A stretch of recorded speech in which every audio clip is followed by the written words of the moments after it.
بسم اللہ الرحمن الرحیم نحمدہ ونصلی علی رسولہ الکریم اما بعد۔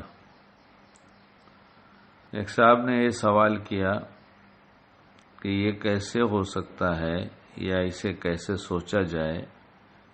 ان کو فکر ہے اس لیے ایسا سوال کرتے ہیں، اور سوال کرنے والا ہی سیکھتا ہے، اور سوال کرنے والا جب اپنی نیت سے پوچھتا ہے تو اسے چلنے کی بھی توفیق ہو جاتی ہے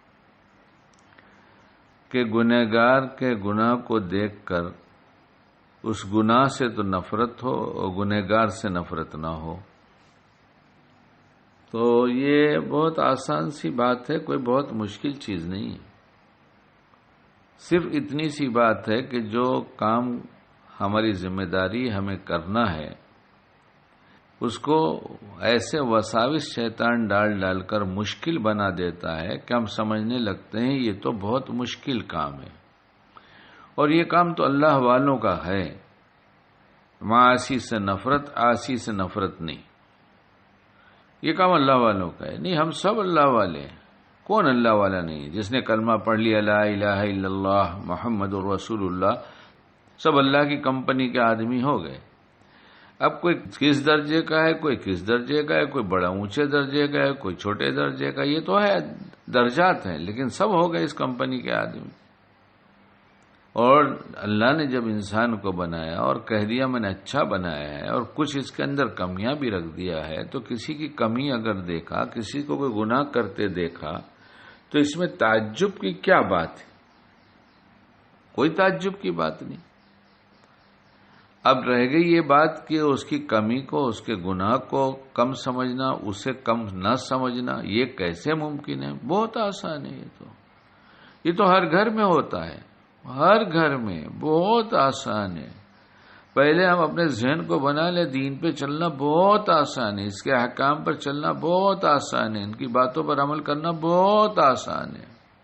اور جہاں مشکل نظر آئے اللہ سے مانگنا شروع کر دیں کہ ہے اللہ پاک ہے تو آسان، لیکن میں کمزور بندہ چل نہیں پاتا، کیسے چلوں؟ مجھے چلا دیجئے۔ تو جیسے بچہ چل نہیں پاتا، چلنا چاہتا ہے تو باپ انگلی پکڑ کے چلا دیتا ہے، ایسے ہی اللہ اپنے بندے کو چلا دیتا ہے۔ بہت چھوٹی سی بات ہے، گھر میں پیش آتی رہتی ہے۔ بچہ چھوٹا پاخانہ کر دیتا ہے، پیشاب کر دیتا ہے، اور جب تک چھوٹا رہتا ہے ایک دن نہیں بار بار کرتا رہتا ہے۔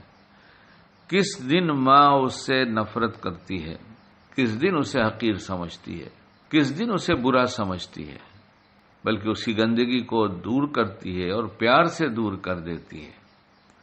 اور دور کرنے کے بعد پھر جب صاف ستھرا ہو جاتا ہے تو پھر اسے سینے سے لگا لیتی ہے۔ یہ کیوں؟ ایسا کیا گھروں میں نہیں ہو رہا ہے؟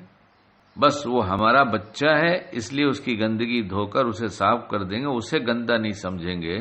ہم کیوں نہیں سمجھتے کہ یہ ایمان والے ہمارے نبی علیہ الصلوۃ والسلام کے امتی ہیں، ہمارے اللہ پاک اچھے اللہ پاک ہیں، ہمارے ان کے اچھے بندے ہیں۔ یہ اللہ نے اپنے دست قدرت سے انہیں بنایا ہے، ان کو ایک شرف بخشا ہے۔ تو پھر جب ہم یہ سوچنے لگیں گے تو پھر ہمیں ان سے محبت ہو جائے گی۔ اور ایک بات یہ ہے کہ مریض جتنا سیریس ہوتا ہے ڈاکٹر کی شفقت اتنی بڑھ جاتی ہے۔ اگر ہم واقعی دیندار ہیں، داعی ہیں، ہمارے اندر اللہ کا تعلق پیدا ہو چکا ہے، تو گنہگار امت کو دیکھنے کے بعد سیریس سمجھ کر شفقتیں بڑھانا چاہیے، نہ کہ نفرتیں۔ اس کے لیے چھوٹا سا ایک عمل اگر زندگی میں آ جائے کہ اس کی اصلاح کے لیے صدقہ کریں گے، تنہائی میں دعا کریں گے، اور ملے گا تو بہت اکرام کریں گے، اسے کچھ ہدیہ دے دیں گے، تو انشاءاللہ ہمارا دل کبھی گندا نہیں ہوگا۔ اور ممکن ہے اچھے عمل کی وجہ سے جب ہم اسے اچھی بات بتائیں گے، محبت بڑھ جائے گی تو ہماری بات بھی مان لے گا۔ یہ ہر گھر کا دستور یہ ہے کہ چھوٹوں کو سمجھانے جاتے ہیں تو پھر کچھ دن نہیں مانتا تو پھر اسے حقیر سمجھنے لگتے ہیں، اسے ذلیل کرنا شروع کر دیتے ہیں۔ نتیجہ یہ ہوتا ہے نہ اس کی اصلاح ہوتی ہے، نہ ہماری اصلاح ہوتی ہے، وہ بھی بگڑتا جاتا ہے، ہم بھی بگڑتے جاتے ہیں۔ اللہ تعالی ہمیں داعیانہ تمام صفات سے مزین فرما دے، آمین۔